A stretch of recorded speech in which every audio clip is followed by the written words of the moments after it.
My sister said I owed her money because I didn't stop her teen pregnancy. Her custody hearing was enlightening. When my sister Kayla got pregnant at 17, I was 23 and working 2 jobs to pay for community college. She'd been sneaking out with her boyfriend Tony for months, despite my warnings that he was bad news. I'd tried talking to her about protection, about waiting, about Tony's 3 other girlfriends, but she'd screamed that I wasn't her mother and couldn't tell her what to do. When she announced her pregnancy at dinner, our parents kicked her out and she moved in with Tony's family.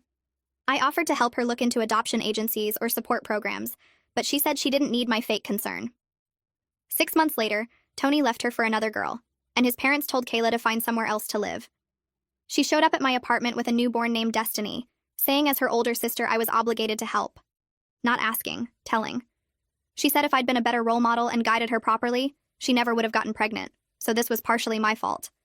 She actually said I owed her for failing as a sister. I let her stay for what I thought would be a few days while she figured things out. Those days turned into months of hell. Kayla expected me to watch Destiny while she went out with friends because she said she was still young and deserved a life. She'd leave for entire weekends, turning off her phone, while I had to call out of work to watch her baby. When I complained, she said I should have taught her about responsibility when she was younger, so this was my chance to make up for it. She'd spend the child support money from Tony on clothes for herself, then demand I buy formula and diapers because I had a job. When I said I couldn't afford it, she'd say I should have made sure she stayed in school so she could have a job too, but I'd failed her by not forcing her to make better choices. The mental gymnastics were insane. Everything was my fault for not preventing her pregnancy despite her fighting me every step of the way. My rent was late because I was buying baby supplies. I failed my semester because I missed classes watching Destiny. I lost one of my jobs because I kept calling out. Kayla said these were small sacrifices compared to what she'd given up, and I should be grateful she was letting me be part of Destiny's life. She actually said I was lucky she was giving me a chance to be a proper sister finally. The breaking point was when Kayla applied for government assistance and listed me as Destiny's primary caregiver without telling me. She'd been collecting benefits for months while I was actually raising her kid. She used my address, my income information, everything. When I confronted her, she said I was basically Destiny's mom anyway since I did everything, so it made sense for me to be legally responsible. She said this was my opportunity to have the child I'd probably never have on my own since I was too boring to keep a man. That's when I started keeping records. Every time Kayla left Destiny with me, I wrote down dates and times. Every receipt for baby supplies I bought, saved. Every text where she said she was going out and didn't know when she'd be back, screenshot. Every time she called me mom in front of Destiny because she couldn't be bothered to correct her, recorded. 6 months of detailed documentation of abandonment. Then Kayla made a mistake. She posted online about being a struggling single mom who got no help from anyone, trying to get sympathy and donations from strangers. She said her family had abandoned her and she was raising Destiny completely alone while working 3 jobs. People started sending her money through crowdfunding apps. She'd raised $2,000 on lies when I decided enough was enough. I filed for emergency custody of Destiny. The court date was set and Kayla laughed, saying no judge would give a baby to an aunt over her mother. She didn't take it seriously, didn't even get a lawyer, just showed up in clubbing clothes she'd worn the night before, still smelling like alcohol and smoke. I came with 6 months of evidence and my lawyer cousin Rita, who'd agreed to help after hearing how Kayla had been treating me. The judge asked Kayla basic questions about Destiny's routine. She didn't know what formula she used, what size diapers she wore, when her last doctor's appointment was. When asked about Destiny's favorite toy, Kayla guessed wrong. The judge asked where Destiny was during Kayla's 3 jobs she'd claimed online, and Kayla stammered that I watched her sometimes. That's when Rita presented the evidence. Requested Reads is on Spotify now. Check out link in the description or comments. Rita opened the binder with deliberate slowness, letting the pages fan out so everyone could see how thick it was. The judge leaned forward slightly as Rita started pulling out receipts, laying them across the table in neat rows. Each one showed my name, my card number, my purchases, formula, diapers, baby wipes, clothing in gradually increasing sizes as Destiny grew. Rita pointed to the dates, explaining how they matched up with text messages, where Kayla said she was going out and didn't know when she'd be back. The judge picked up one receipt dated from 3 months ago, a grocery store purchase at 2 in the morning because Destiny had run out of formula, and I'd had to leave my overnight shift to buy more. Rita showed the text from that same night where Kayla said she was at a club downtown and her phone was dying. Kayla's face went pale as Rita kept pulling out more evidence, stacking it higher. 6 months of documentation spread across the table like proof of a crime. The timestamps on the receipts matched the screenshots of Kayla's social media posts, showing her at parties, at bars, at concerts, always smiling and carefree while I was home changing diapers. Rita presented the calendar I'd kept. Every single day marked with either a K for when Kayla was actually home with Destiny, or an N for when I was the one doing everything. The pattern was obvious. Weeks would go by with nothing but N's, then maybe 1 or 2 K's before another long stretch of me being the only parent. The judge studied the calendar without speaking, her finger tracing along the rows of letters. Kayla tried to shrink in her seat, her eyes darting between the evidence and the door like she was calculating if she could just leave. The judge set down the calendar and looked directly at Kayla. She asked about the government assistance application, reading the date it was filed and the information listed. Kayla's hands twisted together in her lap as she stammered something about how she thought it was fine since I was watching Destiny most of the time anyway. Her voice got higher and faster as she tried to explain, saying she didn't understand all the paperwork and just filled out what made sense. The judge's expression didn't change, but something about her posture got straighter, more rigid. Rita didn't wait for Kayla to finish. She pulled out another stack of papers showing the benefits Kayla had collected over 5 months, the dollar amounts highlighted in yellow. Then Rita showed my bank statements from those same months, pointing out overdraft fees and late payment charges because I'd been buying everything Destiny needed while Kayla pocketed the assistance money meant for childcare. The judge asked Kayla directly what she'd spent the benefit money on, if not Destiny's care. Kayla opened her mouth, but nothing came out. She looked at me like I might help her, might give her the right answer, but I just sat there with my hands folded on the table. Rita filled the silence by presenting copies of Kayla's credit card statements, showing purchases at clothing stores, makeup counters, and bars on the same dates the benefits were deposited. The judge's jaw tightened visibly. Rita moved to the crowdfunding campaign next, pulling up Kayla's posts on a tablet and turning it so the judge could read. The judge put on reading glasses and scrolled through Kayla's feed, her lips pressing into a thin line. She read one post out loud, her voice flat and professional, but somehow making every word sound worse. Kayla had written about being completely alone, about her family turning their backs on her, about working 3 jobs just to keep her baby fed. The judge looked up from the tablet and asked Kayla to name one of those 3 jobs. The courtroom went quiet. Kayla's mouth opened and closed like she was trying to form words but couldn't figure out which ones to use.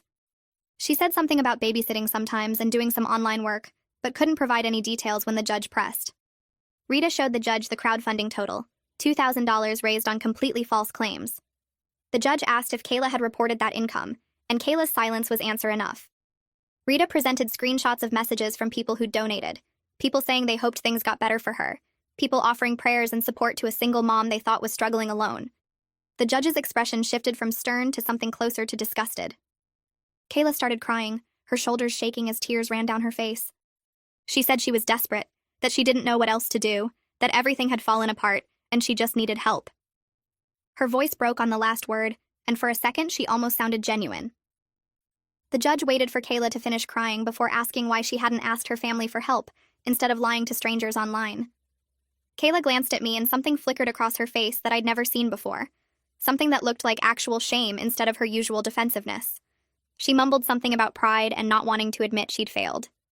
The judge asked if she understood that fraud was a crime, not just a mistake made out of desperation. Kayla nodded but kept her eyes down, her hands wiping at her wet cheeks. Rita remained perfectly still, letting the moment stretch out so the judge could see exactly who Kayla was under all the excuses. Haley Wagner stood up from her seat at the side table, carrying a folder that looked almost as thick as Rita's binder. She introduced herself to the judge as the guardian ad litem assigned to represent Destiny's interests in this case. The judge nodded for her to proceed. Haley opened her folder and began reading from her preliminary report, her voice steady and matter-of-fact. She'd visited my apartment 3 times over the past month, observing how I interacted with Destiny and how Destiny responded to me. She'd also attempted to observe Kayla with Destiny, but Kayla had missed 2 scheduled visits and showed up 40 minutes late to the 3rd. Haley described how Destiny called me Mama consistently, how she ran to me when she was upset, how she showed me her toys and wanted my attention during play. She noted that Destiny's attachment to me showed all the signs of a secure primary caregiver relationship. When Haley had asked Destiny about her other mama, meaning Kayla, Destiny had looked confused and said Mama was right here, pointing at me. The judge listened without interrupting, occasionally making notes on the papers in front of her. Haley's recommendation was clear and direct. I should receive temporary custody while a full evaluation was completed over the next several months. Kayla should have supervised visitation only until she demonstrated consistent ability to meet Destiny's basic needs. The judge thanked Haley and set the report aside, her hand resting on top of it like she was already decided. The judge announced she was granting me temporary legal custody of Destiny effective immediately. Kayla's face crumpled like someone had physically hit her. The judge continued speaking, explaining that Kayla would have supervised visitation twice a week at the Family Services Center, and that she needed to demonstrate significant improvement in stability and judgment before any changes would be considered. Kayla tried to interrupt, half standing from her chair, but the judge held up one hand and told her to sit down. The judge's voice got firmer as she explained this wasn't about Kayla's feelings or wants. This was about what Destiny needed. Stability. Consistency. A caregiver who put her needs first. Kayla sank back into her chair, her hands covering her face as she sobbed. The judge didn't seem moved by the crying. She just kept outlining the visitation schedule, the requirements Kayla needed to meet, the timeline for future hearings. I felt something loosen in my chest, a tension I'd been carrying for so long I'd forgotten it was there. Destiny was safe now, legally protected. No matter what Kayla did, she couldn't just take her back. The judge wasn't finished. She ordered Kayla to repay all fraudulent government benefits within 6 months or face additional legal action. Then she said she was referring the crowdfunding fraud to the prosecutor's office for review of potential criminal charges. Kayla's head snapped up, her eyes wide with fresh panic. She started to say something, but the judge cut her off, saying the court had no discretion in cases of potential fraud. Rita squeezed my hand under the table. I wanted to feel bad for Kayla, wanted to feel guilty about what was happening to her, but mostly I just felt tired and relieved. She'd done this to herself. Every choice, every lie, every time she'd blamed me instead of taking responsibility. This was the consequence she'd been avoiding for almost 2 years. Kayla looked at me across the courtroom and I saw anger there now, cutting through the tears. She thought I'd betrayed her, thought I'd destroyed her life on purpose. She didn't understand that I'd just stopped letting her destroy mine. The hearing ended and everyone stood as the judge left through her private door. The moment she was gone, Kayla came at me across the courtroom, her voice rising to a scream before she even reached my side of the room. She shouted that I'd ruined everything, that I'd stolen her daughter, that I was a vindictive witch who'd planned this whole thing. Rita stepped between us immediately, positioning herself so Kayla had to stop or physically push through her. Rita's voice stayed calm but firm as she told Kayla that this behavior was exactly why she'd lost custody, that she needed to leave before she made things worse for herself. The bailiff moved closer, his hand resting on his belt in a way that made his readiness clear. Kayla kept screaming over Rita's shoulder, calling me names I won't repeat, saying things about my life and my choices that cut even though I knew they came from her pain. Other people in the courtroom were staring now. A clerk paused in gathering papers to watch. Rita told Kayla one more time to leave or the bailiff would remove her. Kayla finally stepped back, her chest heaving, her face red and blotchy from crying. She pointed at me and said this wasn't over, that I hadn't won anything. Then she turned and shoved through the courtroom doors hard enough that they banged against the walls. I picked Destiny up from the daycare attached to the courthouse where she'd been playing during the hearing. She reached for me immediately, her little arms wrapping around my neck. The drive home took 20 minutes and she fussed in her car seat the whole way, sensing something was different even if she didn't understand what. Back at our apartment, I made her lunch while she clung to my leg, not wanting to let me out of her sight. She picked at her food, eating maybe half before pushing the plate away. I carried her to her room for nap time and she fought it at first, crying and calling for Mama in a way that made my heart hurt. But I held her and rocked her and sang the song she liked, and eventually her eyes got heavy. She fell asleep with her hand fisted in my shirt, making sure I couldn't leave without her knowing. I sat there on the floor next to her crib watching her breathe, watching her face relax into peaceful sleep. The weight of what had just happened settled over me like a physical thing. I wasn't just her aunt anymore, wasn't just helping out temporarily. I was her legal guardian now, responsible for everything, every decision, every problem. Every need she had was mine to meet. She was 2 years old and I was 24, and this was my life now. That evening after Destiny woke up from her nap and I'd fed her dinner and given her a bath, my phone rang. Raina's name showed on the screen. I answered while Destiny played with blocks on the living room floor. Raina said she'd heard about the hearing from my mother, said she was proud of me for standing up for Destiny when nobody else would.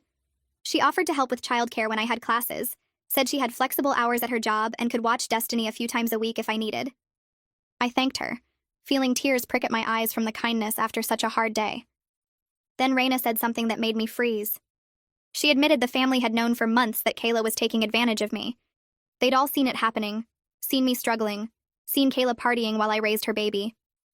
But nobody wanted to get involved in the drama, didn't want to pick sides, didn't want to make things awkward at family gatherings. They'd just watched and stayed quiet while I drowned. Raina apologized, said she should have spoken up sooner, should have offered help before it got this bad. I told her it was okay, even though it wasn't really. even though knowing they'd all just watched hurt almost as much as everything Kayla had done. But I needed the help now more than I needed to hold a grudge. Destiny threw a block and laughed, oblivious to the adult conversation happening over her head. I told Raina I'd take her up on the childcare offer, and we made plans for her to come by next week. 2 days after the hearing, my phone rang while I was giving Destiny lunch. The caller ID showed a county number I didn't recognize. A woman introduced herself as someone from the prosecutor's office working on benefit fraud cases. She needed me to come in and give a formal statement about Kayla using my information without permission to apply for government assistance. I felt my stomach drop, even though she explained right away that I wasn't in trouble. She said I was the victim of identity theft, and they needed my statement to build the case against Kayla. I scheduled an appointment for the following afternoon and spent the rest of the day feeling sick. My sister could actually face criminal charges because of what she'd done. Part of me felt guilty for starting all this, even though I knew I hadn't done anything wrong. Kayla had stolen from the government using my name and address. She'd committed fraud, but she was still my sister, and the idea of her going to jail made me want to throw up. My phone started blowing up that evening with texts from Kayla. The first few were apologies saying she was sorry and didn't mean for things to go this far. Then they shifted to accusations claiming I was destroying her life over a misunderstanding. She said I was being vindictive and trying to punish her for past mistakes. She texted that I'd always been jealous of her, and this was my chance to ruin everything for her. I watched the messages come in one after another, my phone buzzing constantly on the coffee table while Destiny played with her blocks. Some texts begged me to call the prosecutor and tell them it was all a mistake. Others called me horrible names and said I was a terrible sister who never cared about family. I took screenshots of everything and sent them to Rita. She called me within minutes and told me to stop responding completely. She said to document every single message but don't engage at all. Kayla was spiraling, and anything I said could be twisted and used against me in the ongoing custody evaluation. I muted Kayla's number and tried to focus on getting Destiny ready for bed. The first supervised visitation was scheduled for Thursday afternoon at the Family Services Center downtown. I dressed Destiny in the outfit Kayla had bought her months ago, hoping it might help. We arrived 15 minutes early and checked in at the front desk. The waiting room had worn carpet and plastic chairs bolted to the floor. Destiny sat on my lap playing with a stuffed animal while we waited. And waited. 20 minutes past the scheduled time, Kayla still hadn't shown up. 30 minutes. 40 minutes. I was about to ask the receptionist what to do when Kayla finally walked through the door. She looked terrible. Her hair was greasy and pulled back in a messy bun. Her clothes looked slept in. She smelled like she hadn't showered in days, a mix of stale cigarettes and body odor that made me want to move away from her. The supervisor, a woman who introduced herself as Nicolette, led us back to a small room with toys and a table. Kayla reached for Destiny immediately, but Destiny started crying and reaching back for me. I saw something break in Kayla's face, a crack in whatever armor she'd been wearing. Her eyes filled with tears, but she blinked them back and tried to smile at Destiny. Nicolette suggested Kayla sit on the floor and let Destiny come to her when ready. Kayla sat down hard and pulled out her phone while Destiny clung to my leg. Nicolette sat in the corner with a clipboard taking notes. I watched her write things down every few minutes, her pen moving steadily across the page. Kayla tried to get Destiny interested in toys, but she didn't know which ones Destiny liked. She held up a doll and Destiny shook her head. She offered blocks and Destiny ignored them. When Destiny finally did start playing, she stayed near me, occasionally looking back to make sure I was still there. Kayla spent most of the hour scrolling on her phone, glancing up every so often to see what Destiny was doing. She tried to pick Destiny up once, and Destiny screamed so loud that Nicolette had to intervene. Kayla's hands were shaking when she set Destiny back down. The whole visit felt wrong and sad, and I hated every minute of it. When the hour was up, Destiny practically threw herself at me and buried her face in my shoulder. Kayla stood there watching us leave, her arms hanging at her sides, looking more lost than I'd ever seen her. Nicolette called me 3 days later and asked if I could come in for a home evaluation. She showed up at my apartment the following Tuesday with a thick folder and a measuring tape. She walked through every room, opening cabinets, checking the smoke detectors, measuring the space in Destiny's bedroom. She asked about our daily routine, what time Destiny woke up, what she ate for breakfast, when she napped, what we did in the evenings. She wanted to see my childcare arrangements, and I showed her the schedule I'd worked out with the daycare near my work. She asked about my finances, and I pulled out my budget spreadsheet showing exactly where every dollar went. She looked at the receipts I'd kept for baby supplies, the documentation of every expense related to Destiny's care. She seemed impressed by how organized everything was despite my tiny apartment and limited income. She made notes constantly, her handwriting small and neat, filling page after page in her folder. Nicolette asked about my plans for the future, and I felt my throat get tight. I admitted I'd had to drop down to part-time at community college because I couldn't afford both tuition and childcare. My original plan had been to finish my degree this year and start looking for better jobs. Now I was taking 1 or 2 classes per semester when I could squeeze them in around work and taking care of Destiny. Nicolette nodded and wrote something in her folder that took several lines. She said it showed my commitment to putting Destiny's needs first, even when it meant sacrificing my own goals. I felt tears prick my eyes because it was true, but it also hurt to say out loud. My whole life had changed, and there was no going back to what I'd planned. Nicolette spent another hour going through emergency procedures, asking about my support system, reviewing Destiny's medical records. When she finally left, I felt exhausted and exposed, like she'd seen every corner of my life and found it barely adequate. Kayla started posting on social media again a few days later.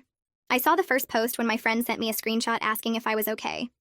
Kayla had written a long story about how I'd manipulated the court system and stolen her baby through lies and fake evidence. She said I'd always been jealous of her and couldn't stand seeing her happy. She claimed I'd made up stories about her being a bad mother because I wanted Destiny for myself. The post had dozens of comments from people who didn't know the real story, all saying how terrible I was and how sorry they felt for Kayla. She posted again the next day with more accusations, each one more twisted than the last. She said I'd forged documents and paid people to lie in court. She said the judge was biased because Rita knew someone in the courthouse. She built this whole narrative where she was the innocent victim, and I was some kind of villain who'd orchestrated everything out of spite. I watched people believe her version of events and felt powerless to do anything about it. My mother called that weekend. I saw her name on my phone and almost didn't answer, but I picked up on the 4th ring. She said she'd seen Kayla's posts and wanted to know my side of the story. Then she asked if I really had to take things this far instead of working it out as a family. I felt anger rise up in my chest hot and fast. I reminded her that she'd kicked Kayla out when she got pregnant and had barely seen Destiny since she was born. I said she didn't get to question my choices when she'd made it clear she wanted nothing to do with the situation. She went quiet for a long moment. Then she changed the subject to ask how Destiny was doing, and if I needed anything. I told her we were fine and got off the phone as quickly as I could. My hands were shaking when I set my phone down. I was so tired of everyone having opinions about what I should do while offering no actual help. Rita called me that evening after seeing Kayla's posts. She told me to make all my social media accounts private immediately, and not to respond to any of Kayla's accusations online. She explained that anything I said publicly could be taken out of context and used against me in court. The best thing I could do was stay silent and let the evidence speak for itself. I followed her advice even though it killed me to watch people believe Kayla's lies. I wanted to defend myself, to tell everyone the truth about what had really happened. But I kept my mouth shut and made my accounts private, and watched my sister spin her story to anyone who would listen. It felt like losing even when I knew I was doing the right thing. The second supervised visit happened 2 weeks later. I brought Destiny to the Family Services Center expecting another awkward hour like the first time. But when we walked into the waiting room, Kayla was already there with a guy I'd never seen before. He had his arm around her shoulders and she was laughing at something he'd said. When she saw us, she jumped up and pulled the guy over. She introduced him as Lucas and told Destiny he was going to be her new daddy. Destiny hid behind my legs while Lucas tried to high-five her. The supervisor came out and immediately asked who Lucas was. Kayla said he was her boyfriend and she wanted him to meet Destiny during the visit. Nicolette's expression went hard and she separated them, explaining that only Kayla was approved for visitation. Kayla started arguing that Lucas was going to be part of Destiny's life, so he needed to be involved now. Nicolette repeated that the court order specified supervised visits for Kayla only, and if she couldn't follow that rule, the visit would be canceled. Lucas looked uncomfortable and said he'd wait in the car. Kayla shot me a look like this was somehow my fault, before following Nicolette back to the visitation room. I waited in the car while the visit finished, watching through the window as Kayla tried to get Destiny to play with blocks. Destiny kept looking toward the door where I'd left, and Kayla's frustration showed in how roughly she stacked the blocks. When the hour ended, Nicolette walked them out and gave me a tight smile that didn't reach her eyes. Destiny ran to me and wrapped her arms around my legs, burying her face against my jeans. Kayla stood in the doorway with her arms crossed, watching us with an expression I couldn't read. I buckled Destiny into her car seat and drove home without looking back. Nicolette called me that evening after I'd put Destiny to bed. She asked if we could talk about what she'd observed during the visit, and I settled onto my couch with a knot forming in my stomach. She said Kayla's behavior with the boyfriend showed concerning judgment about appropriate boundaries, especially bringing someone new around Destiny without proper introduction or approval. I agreed, remembering how uncomfortable the whole situation had felt. Then Nicolette asked if Kayla had a history of rushing into relationships, and I told her about Tony and how that had ended. I mentioned the 2 other serious boyfriends Kayla had introduced to Destiny in the past year, guys who'd been around for a few weeks before disappearing. Nicolette went quiet for a moment, then said she'd be noting this pattern in her evaluation. She thanked me for being honest and said she'd be in touch soon. 3 days later, Rita called with news that made my hands shake. The prosecutor had filed formal charges against Kayla for benefit fraud and theft by deception related to the crowdfunding campaign. Rita explained that the evidence I'd provided had been strong enough to warrant criminal prosecution, not just civil penalties. I felt sick even though I knew this was a natural consequence of Kayla's choices. That night, my phone rang at almost midnight. Kayla's name flashed on the screen and I almost didn't answer, but something made me pick up. She was sobbing so hard I could barely understand her at first. She said the police had contacted her about the charges and she was going to jail, and this was all my fault for giving them the evidence. I let her cry for a minute before telling her I hadn't filed criminal charges. The prosecutor had done that on their own. She begged me to make them drop the charges, to tell them it was all a misunderstanding. I explained as gently as I could that I didn't control what the prosecutor did, that once they had evidence of a crime, they had to pursue it. She called me a liar and hung up. The next scheduled visit came and went without Kayla showing up.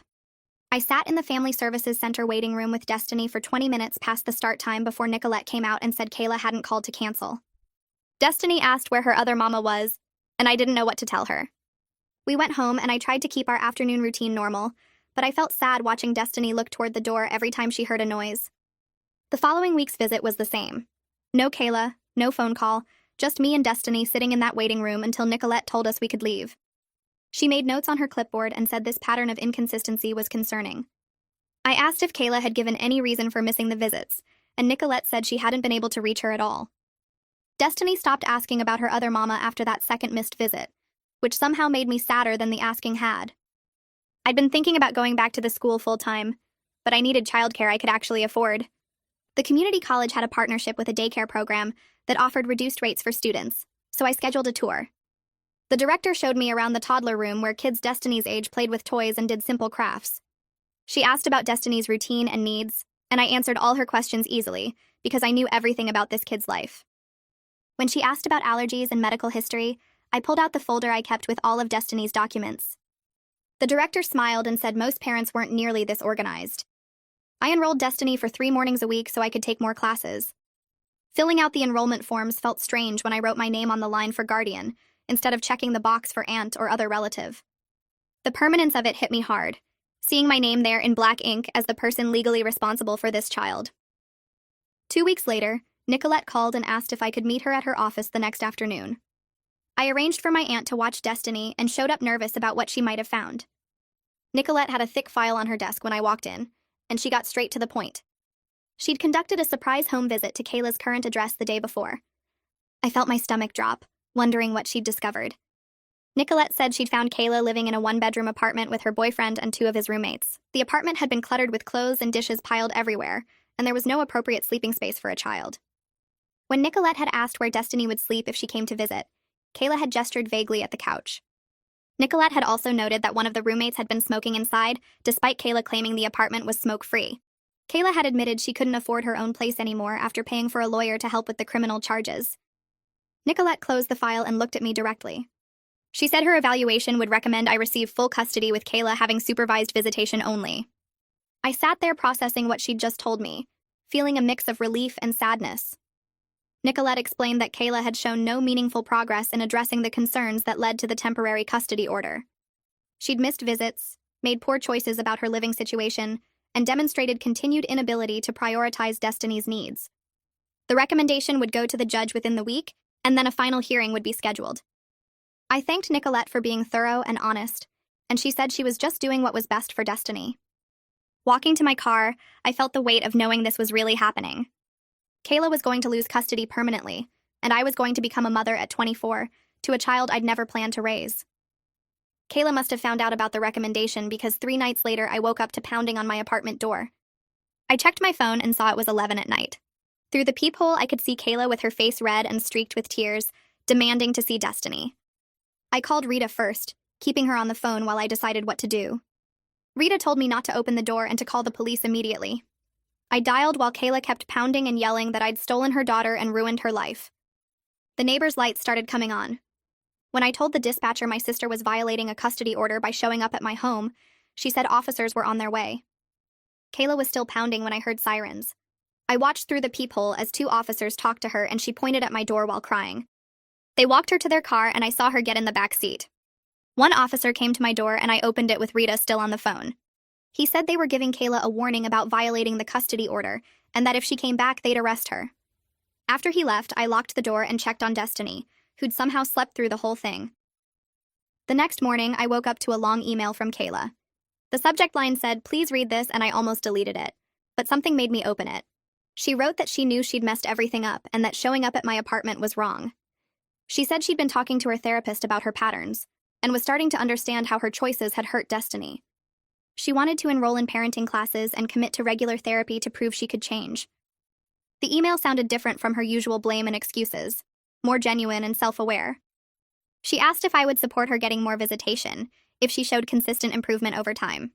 She said she understood why I had custody and that Destiny deserved stability, but she wanted to be a real mom eventually. I read the email 3 times, feeling torn between hope that she might actually be changing and doubt based on all the times she'd made promises before. I called Rita and read her the email over the phone. Rita listened without interrupting, then asked what I wanted to do. I admitted I had conflicting feelings about wanting to help my sister, while also protecting Destiny from more disappointment and instability. Rita reminded me that Kayla had made promises before and broken them, that words were easy, but actions were what mattered. She said my primary responsibility was to Destiny's well-being, not to Kayla's feelings or my own guilt about the situation. We talked for almost an hour about boundaries and realistic expectations. Rita helped me understand that supporting Kayla's growth didn't mean changing the custody arrangement until she'd proven real, sustained change over a long period of time. I felt clearer after we hung up, knowing what I needed to say. I wrote back to Kayla that afternoon while Destiny napped. I told her I was glad she was recognizing her patterns, and that I would support her getting help. I said therapy and parenting classes were good steps, and I hoped she'd stick with them. But I also said the custody arrangement needed to stay as it was until she demonstrated real, sustained change over time, not just a few weeks of effort. I explained that Destiny needed stability and consistency, and that meant I had to be cautious about any changes to our routine. I hit send and felt good about setting that boundary clearly. Kayla's response came back within an hour. She said I was being controlling and punishing her for past mistakes instead of giving her credit for trying to change now.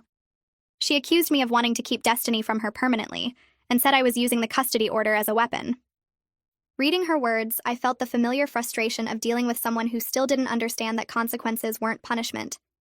She was still focused on what she wanted, rather than what Destiny needed, and that told me everything about whether she'd actually changed. I didn't respond right away because I wanted to see if she'd actually follow through. Over the next week, photos started showing up in my email. Kayla sitting in a classroom with other parents, workbooks open in front of her. Kayla in a waiting room with forms on a clipboard. Screenshots of appointment confirmations for therapy sessions. Each one came with a short message saying she was trying, that she wanted to prove herself. I saved them all in a folder but didn't change anything about the custody arrangement or my expectations. When she asked if I'd noticed her progress, I told her I had and that I was glad she was taking these steps. But that real change meant sticking with it for months, not weeks. She got frustrated fast, texting back that she was doing everything right and I still wouldn't give her credit. She'd expected me to immediately reward her for showing up to a few classes, like that erased everything she'd done before. My phone rang late on a Tuesday while I was making dinner with Destiny playing at my feet. Unknown number, but I answered anyway. Tony's voice came through, awkward and hesitant, asking how I was doing. We hadn't spoken since before I filed for custody, and hearing him now felt strange. He asked about the custody situation, whether things had been decided yet, whether he needed to get involved somehow.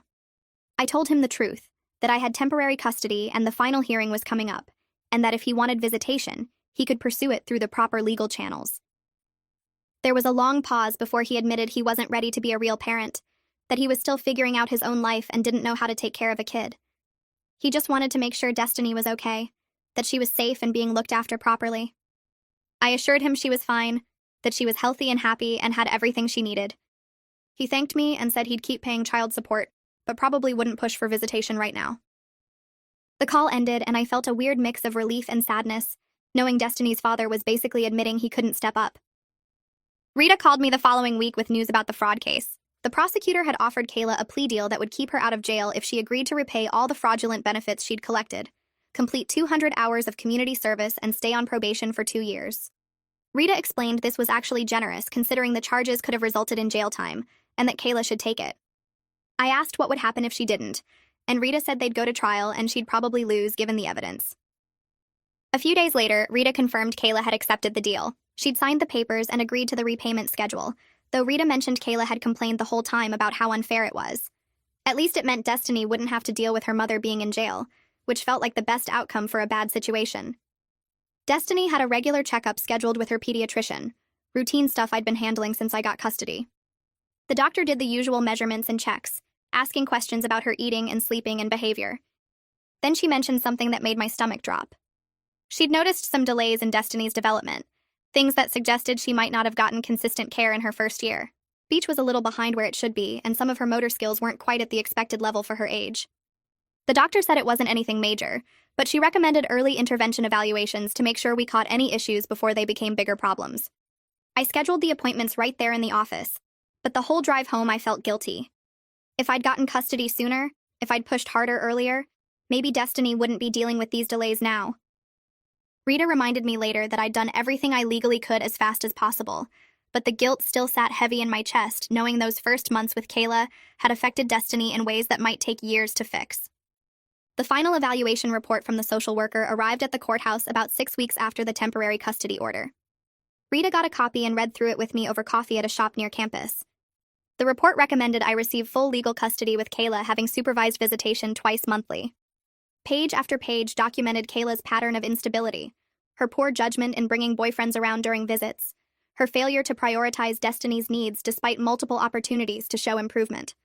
The social worker had noted every missed visit, every time Kayla showed up unprepared or distracted, every instance where she demonstrated she still didn't understand what being a parent actually required. Rita said this report would carry significant weight with the judge, and that barring something unexpected, I should prepare for permanent custody. Reading through all that documentation of my sister's failures felt both validating and heartbreaking.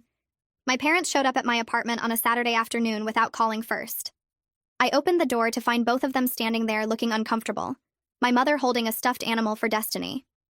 They asked if they could come in and talk, and I let them inside even though part of me wanted to slam the door. Destiny ran to show them her toys, not really remembering them but excited about visitors anyway. We sat in my tiny living room and my mother started crying before anyone said anything. She apologized for not supporting me sooner, for staying out of everything and leaving me to handle it alone. She admitted she'd been ashamed of how the family situation looked to outsiders, how it was easier to pretend nothing was happening than to get involved in the mess. She said watching me step up for Destiny while she did nothing made her realize she'd failed both her daughters in different ways. My father sat quietly for most of it, but eventually he spoke up too. He acknowledged that kicking Kayla out when she got pregnant probably made everything worse instead of teaching her responsibility like they'd hoped. He said watching me raise Destiny while working and going to the school showed him what real responsibility looked like, that I'd stepped up in ways they should have. They offered to help financially with Destiny's care going forward, to contribute to daycare or medical bills or whatever I needed. My father said they'd testify at the final hearing if it would help my case, that they'd tell the judge Kayla wasn't capable of providing stable care. I didn't know what to say at first. Part of me was angry they were only showing up now that the hard part was done, but another part was relieved to finally have some family support. I told them I'd think about the financial help and let Rita know about their offer to testify. After they left, Destiny asked if those people were coming back, and I realized she didn't even know her own grandparents. 8 weeks after starting her parenting classes, Kayla completed the program, and her therapist wrote a letter for the court file. Rita got a copy and read it to me over the phone. The therapist said Kayla was making progress in understanding her patterns of blame and avoidance, that she was starting to recognize how her choices had affected Destiny and take accountability for her actions. The letter was positive overall, acknowledging the work Kayla had put in and the insights she'd gained through therapy. Rita was quiet for a moment after reading it, then said it was good that Kayla was working on herself, but that 8 weeks of classes and therapy didn't outweigh 18 months of documented neglect and abandonment. The letter would go in the file and the judge would consider it, but it wouldn't change the overwhelming evidence showing Kayla's pattern of instability and poor judgment. I felt conflicted reading about my sister's progress, wanting to believe she was really changing while knowing that wanting something didn't make it true. The conflicted feeling stuck with me for days. I kept thinking about how Kayla had actually shown up to classes, actually gone to therapy, actually tried to do something right for once. Part of me wanted to give her credit for that. to acknowledge the effort even if it didn't change the custody situation. But every time I started feeling like maybe I was being too hard on her, I'd remember something. The nights she'd disappeared without warning. The times Destiny had cried for hours while I tried to figure out how to soothe her because Kayla hadn't bothered teaching me her routines. The rent money I'd spent on diapers and formula. The semester I'd failed. Rita must have sensed my doubt because she called one evening and asked how I was doing with everything. I admitted I felt like the bad guy for not giving Kayla more credit for her recent efforts. Rita reminded me that 8 weeks didn't erase 18 months of neglect, that Kayla was only doing the bare minimum now because she was facing real consequences, not because something fundamental had changed inside her. She pointed out that Kayla had plenty of opportunities to step up before I filed for custody, and she'd chosen not to until a judge forced her hand. That conversation helped me remember why I'd fought for custody in the first place. The final custody hearing got scheduled for 6 weeks out, and I spent the week before preparing my testimony with Rita. We met at her office after I dropped Destiny at daycare, and she coached me through the questions I'd likely face. She warned me that Kayla's public defender would try to paint me as vindictive, as someone using the custody system to punish my sister instead of doing what was best for Destiny. Rita told me to stay calm no matter what they said, to keep my answers focused on specific examples rather than emotional accusations. We practiced for hours, Rita playing the role of hostile attorney while I learned to respond without getting defensive. She taught me to redirect any attacks back to facts, to answer questions about my motivations by talking about Destiny's needs instead.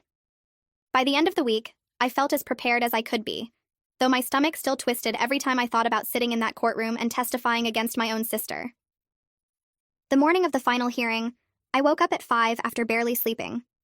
I'd laid out my clothes the night before, a simple blue dress that Rita said looked professional without trying too hard. I fed Destiny her breakfast and dropped her at daycare early, hugging her tight before I left. The director told me not to worry, that they'd take good care of her no matter how long the hearing took. I met Rita outside the courthouse at 8:30, and we went through everything one more time while sitting on a bench in the hallway. She reminded me to breathe, to pause before answering questions, to look at the judge instead of Kayla when I spoke. My hands wouldn't stop shaking. Kayla arrived 15 minutes before the hearing started with a public defender I'd never seen before. She wore black pants and a plain white shirt, her hair pulled back in a neat ponytail. She looked tired but put together. Nothing like the mess she'd been at the emergency custody hearing. Her public defender was a young guy who kept checking his phone and didn't seem particularly invested in the case. Kayla glanced at me once when she walked in but didn't say anything, just sat down at her table and folded her hands in front of her. I noticed her leg bouncing under the table, the same nervous habit she'd had since we were kids. Rita squeezed my arm and told me Kayla's appearance didn't change anything, that looking responsible for one morning didn't erase 18 months of documented neglect. The bailiff called us to order and Judge Sterling Boggs entered the courtroom. She was the same judge from the emergency hearing, a woman in her 50s with gray hair and sharp eyes that seemed to see right through everyone. She settled into her seat and opened the file in front of her, taking a moment to review before looking up at both tables. The judge started by summarizing where we were in the proceedings, noting that temporary custody had been granted to me 4 months ago, with supervised visitation for Kayla. She said today's hearing would determine permanent custody arrangements based on the evidence and testimony presented. My stomach twisted into knots. Judge Boggs picked up Nicolette's evaluation report and spent several minutes reading through it silently.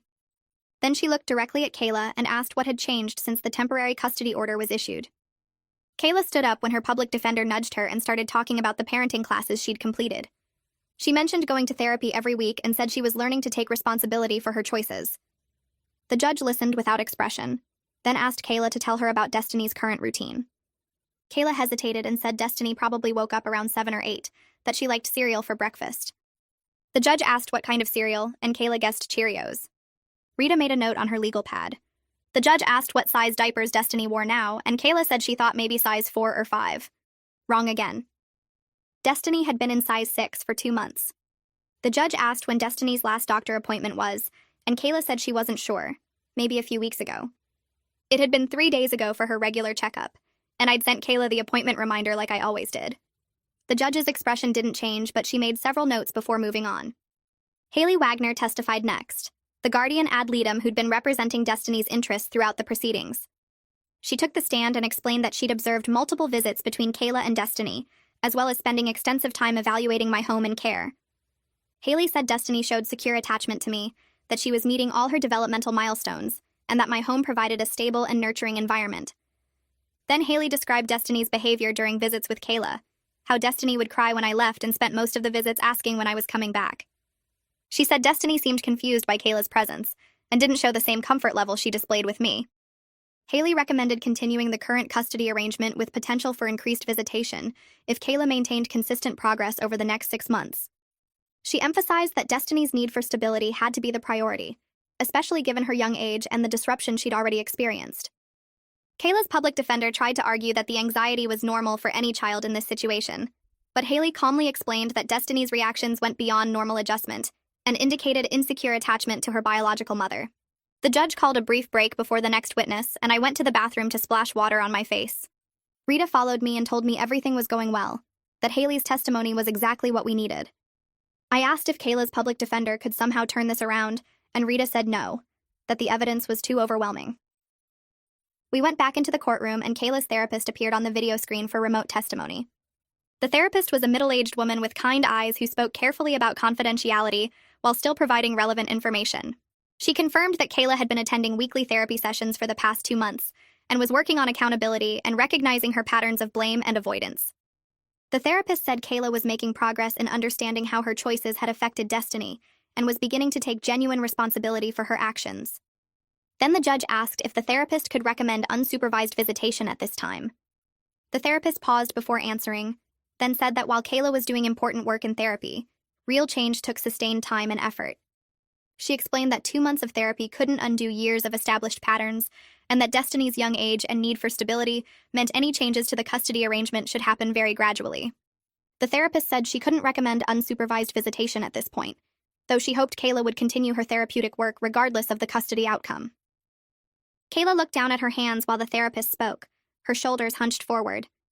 Rita presented her evidence next, methodically walking the judge through documentation of my stable housing, steady employment, and established childcare arrangements. She showed records of every doctor's appointment I'd taken Destiny to, every developmental screening, every vaccination. Rita presented my pay stubs and bank statements showing how I'd budgeted to provide everything Destiny needed despite my limited income. She talked about the early intervention services I'd arranged when Destiny's pediatrician noted some developmental delays, and how Destiny was already showing improvement with consistent support. Rita emphasized that I'd sacrificed my education and career plans to give Destiny the stability she deserved, dropping to part-time classes and working around daycare schedules. She showed the court my revised degree plan that would take 3 more years instead of 1, proof that I was committed to raising Destiny long-term. Rita's presentation was thorough and organized, each piece of evidence building on the last to show the complete picture of the life I'd built for Destiny. Kayla's public defender stood up for his closing argument, and I braced myself. He talked about how Kayla was only 19, barely more than a child herself when she became a mother. He said she'd made mistakes, but that every young parent made mistakes, and that she deserved a chance to be a real mother with proper support and structure. He pointed to her completion of parenting classes and her consistent therapy attendance as evidence of her commitment to change. He argued that the court should consider a gradual reunification plan that would allow Kayla to rebuild her relationship with Destiny over time, starting with increased visitation and working towards shared custody. He said taking away a mother's child permanently was a drastic step that should only happen in cases of severe abuse or neglect, and that Kayla's situation was more about being young and overwhelmed than being unfit. The public defender spoke passionately, but I could tell he was working with limited information, that he didn't really know Kayla or understand the full scope of what had happened. Rita was already preparing her response. The judge called me to testify, and I walked to the witness stand on shaky legs. Rita started with basic questions about when Kayla moved in with me and how the living situation evolved. I described the first few weeks when I thought Kayla just needed temporary help, then how it became clear she had no intention of actually parenting Destiny. I walked through my documentation, explaining how I'd started keeping records after Kayla listed me as Destiny's primary caregiver without permission. Rita asked me to describe a typical week during the time Kayla lived with me, and I detailed the nights Kayla would disappear, the mornings I'd wake up to find Destiny alone in her crib crying while Kayla was passed out or not home at all. I talked about missing work and failing my classes because I was the only one caring for Destiny. Rita asked about the financial impact, and I explained how I'd gone into debt buying formula and diapers while Kayla spent her child support money on herself. I kept my voice steady and stuck to facts like Rita had coached me, avoiding emotional accusations even though my throat was tight with anger. Then Rita asked the hardest question, whether I'd ever wanted to be Destiny's mother. I paused before answering honestly, saying no, I'd never planned to have a child this young, and I'd never wanted to take Kayla's place. But I said Destiny deserved consistency and security more than Kayla deserved second chances, and that I'd stepped up because someone had to. I admitted I loved Destiny completely now, But that didn't erase the sacrifices I'd made, or the childhood Destiny had lost waiting for her mother to grow up. Kayla was crying at her table, but I kept looking at the judge like Rita told me to. Kayla's public defender cross-examined me briefly, asking if I'd ever tried to help Kayla instead of just documenting her failures. I explained that I'd offered help repeatedly, that I'd given Kayla a place to live and watch Destiny while she was supposed to be looking for work or going to appointments. He asked if I thought Kayla loved Destiny, and I said yes. I believed she loved her, but love wasn't enough when a child needed consistent care and stability. He tried a few more questions but couldn't shake my testimony because everything I'd said was documented and true. I stepped down and returned to my seat next to Rita, my hands still trembling. Then Kayla took the stand and surprised me. Instead of launching into her usual blame game, she admitted she hadn't been ready to be a mother. She said she'd made terrible choices and put her own wants ahead of Destiny's needs. Kayla talked about being 17 and scared when she got pregnant, about how Tony leaving had broken something in her. She cried while saying she loved Destiny but understood why I'd had to step in, that Destiny deserved better than what she'd been providing.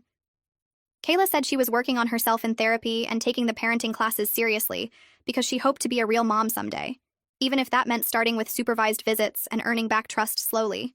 She looked at me when she said she was sorry for everything she'd put me through, for blaming me for her own mistakes. Her public defender asked if she wanted to be part of Destiny's life, and Kayla said yes, but that she knew it had to be on terms that were best for Destiny, not what was easiest for her. I didn't know what to do with this version of my sister, this person who was finally taking responsibility. Part of me wanted to believe she'd really changed. Most of me remembered all the other times she'd said the right things before going right back to her old patterns. Judge Boggs called a recess to review all the evidence and testimony. Rita and I went out to the hallway and I sat on the bench trying not to throw up from anxiety. Everything felt unreal, like I was watching this happen to someone else. Rita kept reassuring me that the evidence was overwhelming, that the judge had seen everything she needed to see. Then Raina showed up with coffee from the shop down the street, sitting next to me and putting her arm around my shoulders. She reminded me that whatever happened, I'd done everything right for Destiny. She said I'd fought for my niece when everyone else had walked away, and that took courage. We sat there for 20 minutes while the judge reviewed the case, and I watched other families moving through the courthouse with their own dramas and crises. Everyone here had a story. Everyone was fighting for something. The bailiff called us back and we returned to the courtroom. Judge Boggs looked at both tables before speaking, her expression serious. She said she'd reviewed all the evidence, testimony, and evaluation reports carefully. The judge noted that Kayla had made some recent efforts toward improvement, but that 2 months of classes and therapy couldn't outweigh 18 months of documented neglect and abandonment. She talked about Destiny's need for stability and consistent care, especially given her young age and developmental needs.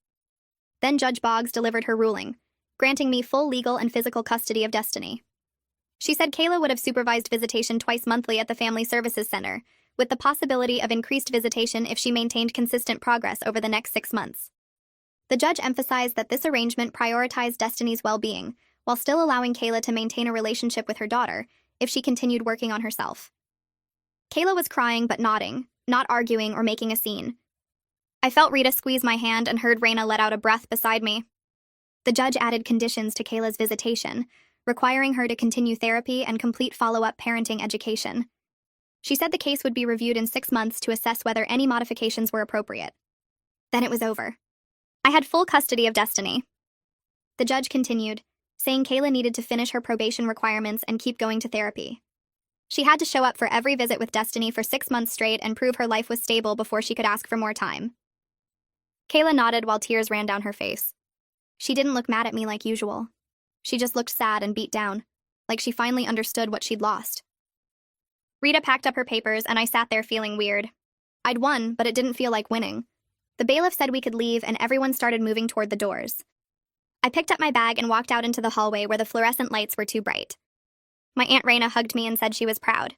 Rita squeezed my shoulder and said she'd call me later about the paperwork. Then Kayla came up to me. Her mascara was smudged and she looked smaller somehow, like the fight had gone out of her. She said she was sorry for everything she'd put me through. She said Destiny was lucky to have me. Her voice cracked when she asked if we could still be sisters even though she'd lost custody. I told her I hoped so, but that rebuilding trust takes time. She nodded and wiped her eyes and walked away with her public defender.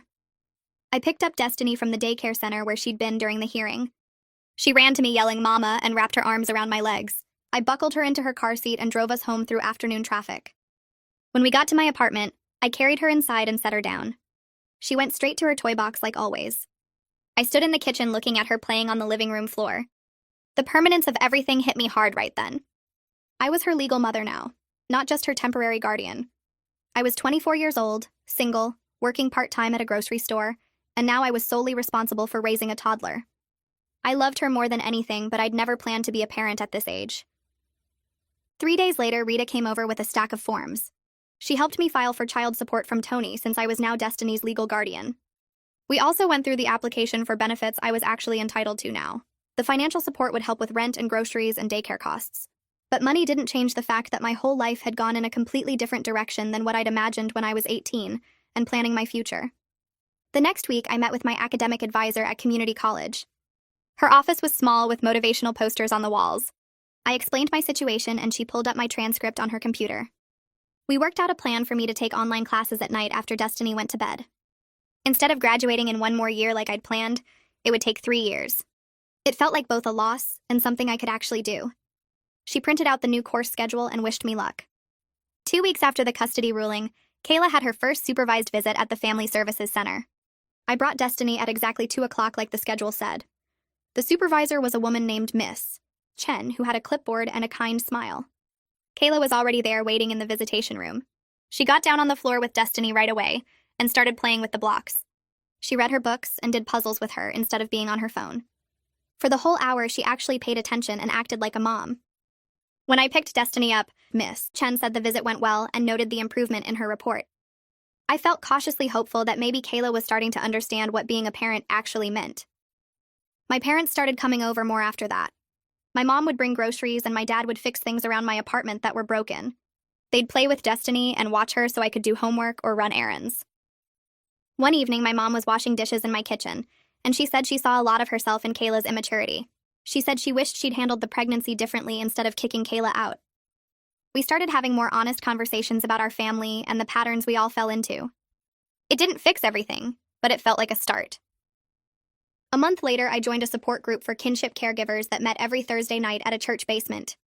There were about 12 people there raising their grandkids or nieces or nephews. They shared stories about dealing with the courts and managing visits with biological parents and struggling with money.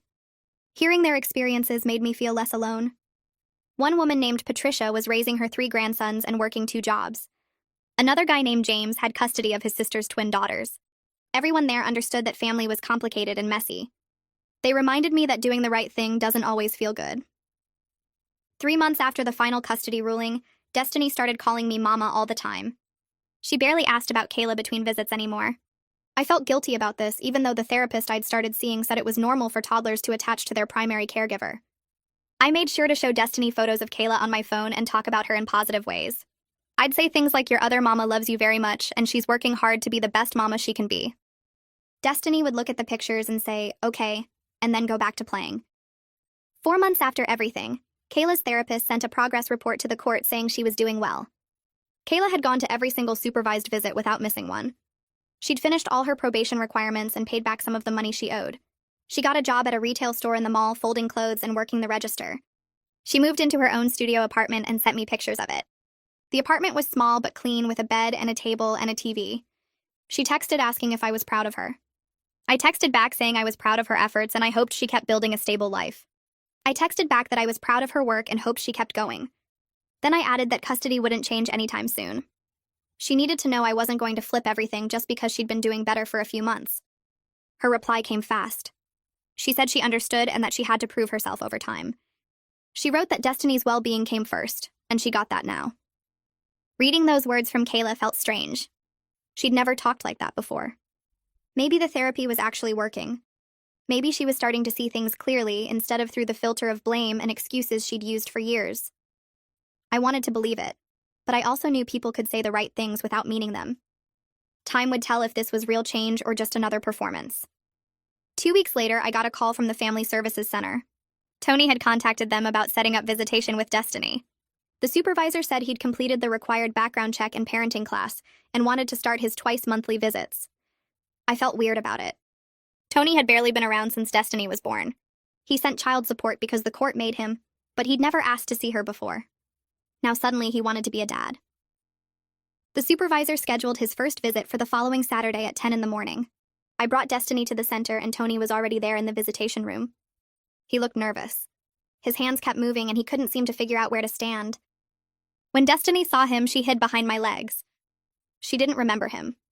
The supervisor gently encouraged her to go play, and Tony got down on the floor with some blocks. He tried to build a tower but kept knocking it over. Destiny watched him for a minute, then slowly walked over and handed him a block. Something in my chest loosened watching them. Tony wasn't good at this. He was awkward and uncertain and clearly had no idea what he was doing. But he was trying. He read her a book with all the voices wrong and she giggled. He pushed her on the little indoor swing and she squealed. By the end of the hour, they were playing peekaboo, and Destiny was calling him Daddy, even though she probably didn't understand what that meant. The supervisor noted that the visit went well. Tony asked when he could come back and scheduled his next visit for 2 weeks later. Driving home with Destiny asleep in her car seat, I thought about how messy this whole situation was. Kayla was trying to get her life together. Tony was finally stepping up. My parents were involved again. Even with all the pain and dysfunction and legal battles, Destiny had people who cared about her. That had to count for something.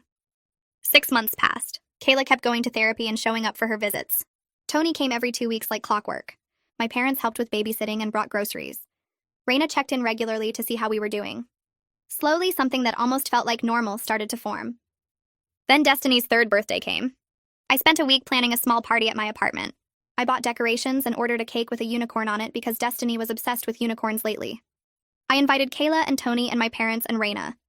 Part of me expected someone to cancel or start drama or ruin everything like usual. But the day came and everyone showed up.